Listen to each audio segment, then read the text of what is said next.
Aspen Insurance Holdings Limited is a global insurer and reinsurer. We're spread all across the globe with 50 offices and 1,500 employees. The IT vision for Aspen is really just simple.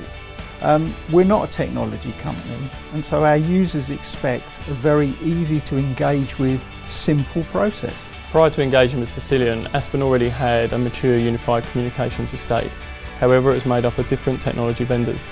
This is not only difficult to support as an organisation, but then for employees it becomes complicated.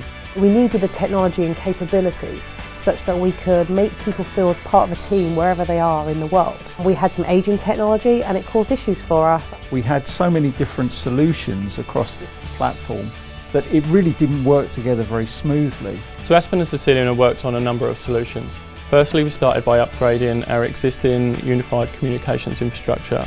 We upgraded this to the latest version available from Cisco. This gave us a great base platform to then start building out further features. We've seen quite a few benefits already. There's instant messaging, which allows people across the world to collaborate in a really fast and effective way, and through to telepresence systems, which are just so lifelike. They add a whole new dimension to meetings that's never been there before. Providing Aspen employees with such a feature-rich unified communication platform helps employees collaborate and work together from dispersed locations. This ultimately reduces the need to travel and helps to save on costs. From my personal experience, I'm a group executive working with my colleagues across the world.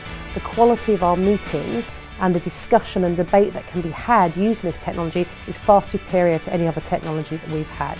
So after having some difficult experiences with much larger organisations, we found that Cisilion's size was able to give us a much more personal and reactive service.